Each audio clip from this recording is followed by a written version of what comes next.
Headlines के बाद देखते हैं खबरें। कल राबड़ी आवास खाली करने का आखिरी दिन है। भवन निर्माण विभाग की तरफ से मिले लास्ट अल्टीमेटम से पहले नया विवाद सामने आ गया है।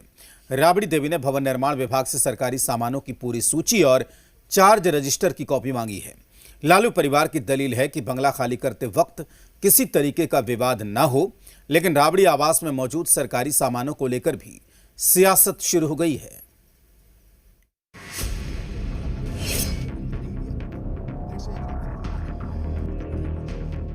एक और राबड़ी आवास से शिफ्टिंग जारी है, दूसरी ओर सरकारी सामानों को लेकर सियासत शुरू हो गई है। पूर्व मुख्यमंत्री राबड़ी देवी ने भवन निर्माण विभाग को पत्र लिखकर आवास में मौजूद सरकारी सामानों की पूरी सूची और चार्ज रजिस्टर की कॉपी उपलब्ध कराने की मांग की है। राबड़ी देवी का कहना है कि बंगला खाली करते समय सरकारी सामानों का सही मिलान हो सके, ताकि भविष्य में किसी तरह का विवाद या आरोप प्रत्यारोप की स्थिति पैदा न हो। तो बीजेपी की दलील है कि सरकारी आवास में उपलब्ध सामानों की सूची पहले से होती है और आवास छोड़ते समय सरकारी सामान वहीं छोड़ देना चाहिए। अरे भाई, हम तो कह दिया 10 सर्कुलर रोड के मामले में हमको कोई न मोह है न कोई ममता है। हम इंटाइटल हैं, पात्रता था, हम रह रहे थे, बिना ब्रेक हुए सदस्यता आपने बीच में बलात् अपने खाली करने का आदेश जारी किया। हम तैयार हैं, चेकलिस्ट बना करके दीजिए, क्या क्या आपने हमको दिया था आने के क्रम में, पंखा और लाइट के सिवा क्या क्या दिया है। कल होकर के चूंकि टोटी मंजरा वो खड़क ले जाने वाली पार्टी भाजपा पार्टी है, कल सवाल खड़ा ना करे। हमने चाहता है कि ऑन रिकॉर्ड सब दुरुस्त कर करके लाइए और 2 मिनट में लात मारेंगे और चलेंगे। सरकार को निश्चित रूप से जिन लोगों ने चार्ज हैंडओवर किया होगा, एक लिस्ट बना के दी गई होगी कि ये सामान सरकार की तरफ से इस आवास में दिया जाता है, तो उन सामान सरकारी सामानों को छोड़कर उनको अपना सामान उठा कर ले जाना चाहिए।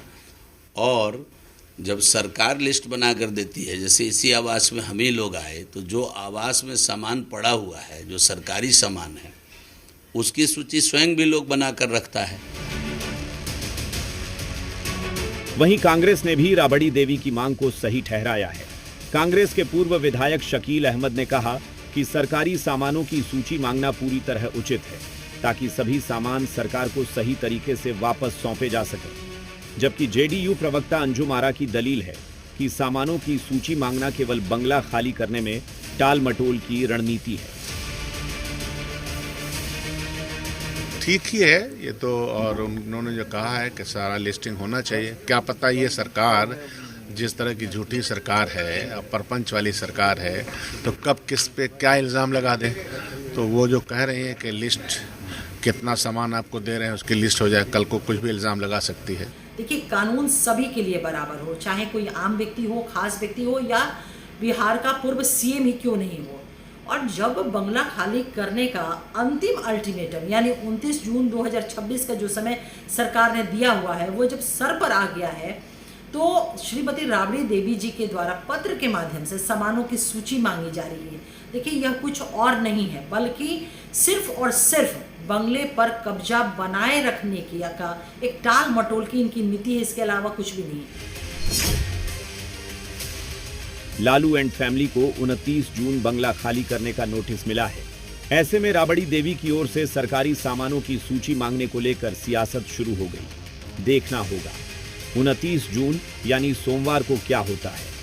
रुपेंद्र, जी मीडिया, पटना।